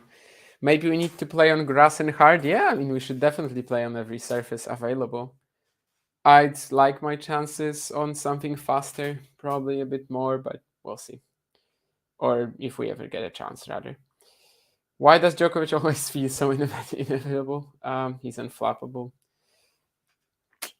Well, it is what it is. Some people like it, some people don't, right? I mean, it might get kind of boring, but I think this year, especially, it's not too boring anymore, right? I mean, Djokovic definitely feels like he is a bit of a target this year. He is beatable.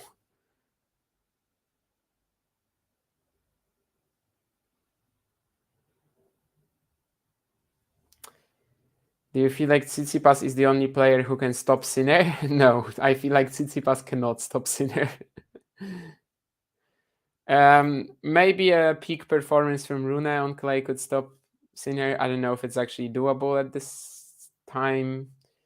Otherwise, it's gonna be very hard to beat Sinner. A big hitter like Struff today, actually, if he had just like a sensational day at the office, and I don't know, maybe. But I feel like Tsitsipas actually has no chance. I was surprised that Darwin only won 4 games today against Dali, yes. I mean, for now, it's a fine result. I think Darwin is clearly the most talented of the Blanche brothers. But yeah, 6-2 did surprise me, absolutely.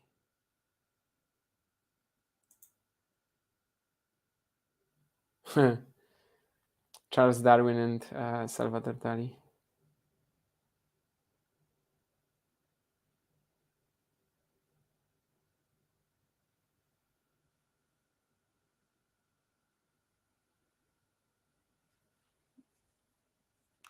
Yeah, that's obviously a good tip for John, but like that's something I don't do either. I think so.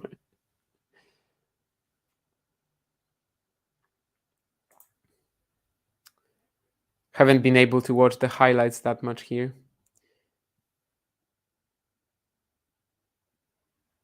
Was that in? I guess it was. That's actually a rally we played quite a lot. Oh, yeah. I guess it's a failed backhand down the line from me.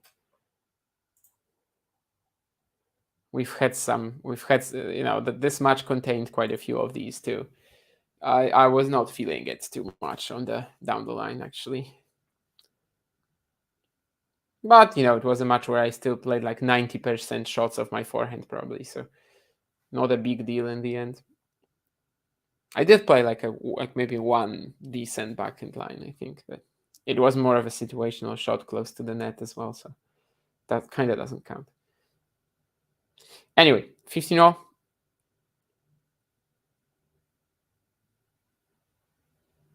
Musetti throwing out this inside-in forehand.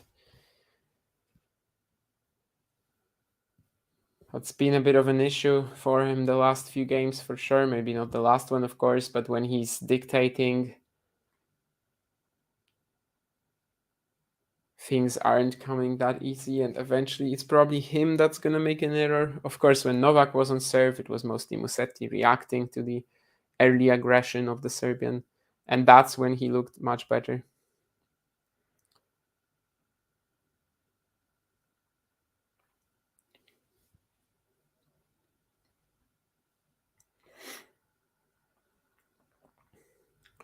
$15-30. Any intent from Novak to attack this second serve? Probably not.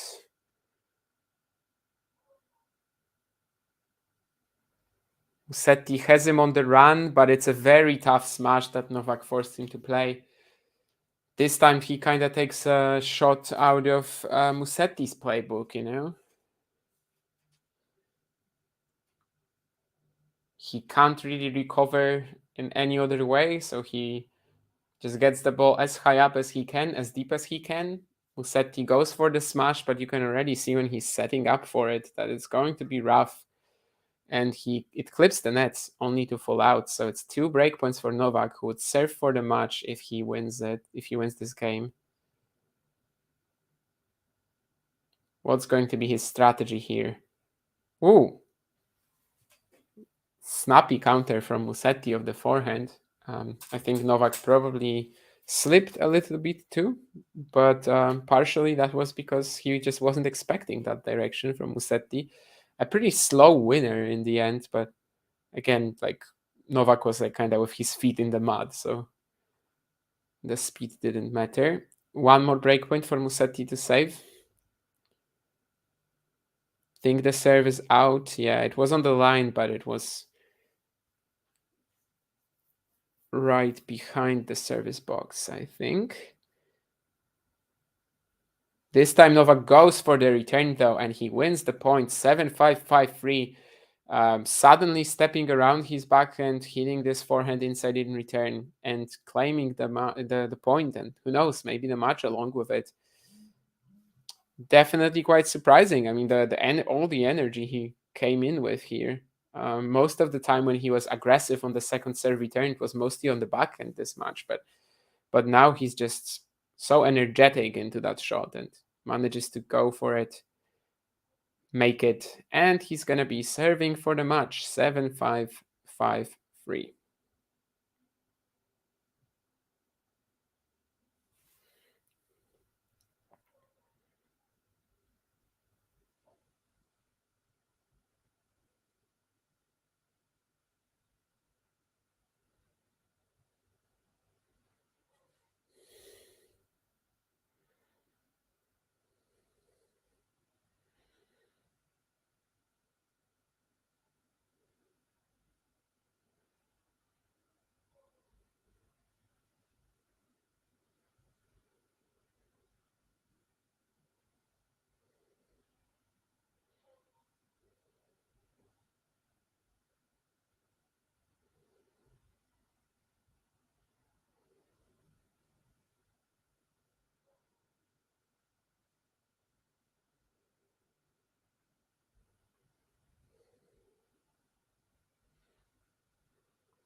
Thirty love up.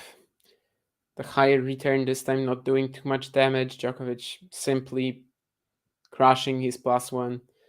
Musetti trying to run it down. Can't make it. Just 2 points away now, Novak.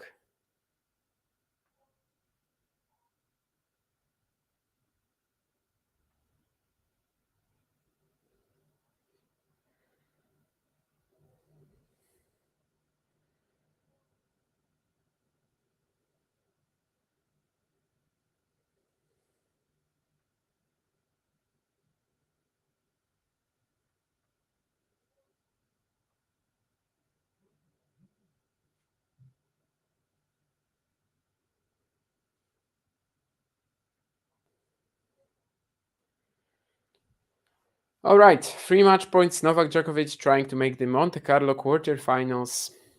Last year, he lost to Lorenzo Musetti in Monte Carlo.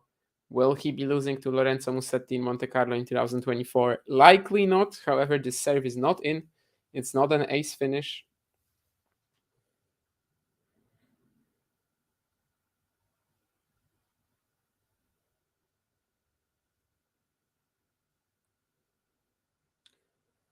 Musetti slicing the ball. Forehand counter goes long.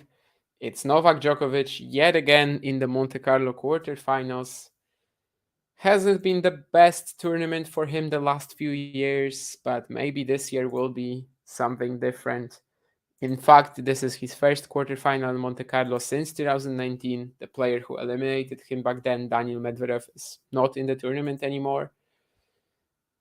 The last 3 times he played it, he lost to Evans, Davidovich, Fokina, Musetti at the very same stage last year. Now he manages to beat Lorenzo.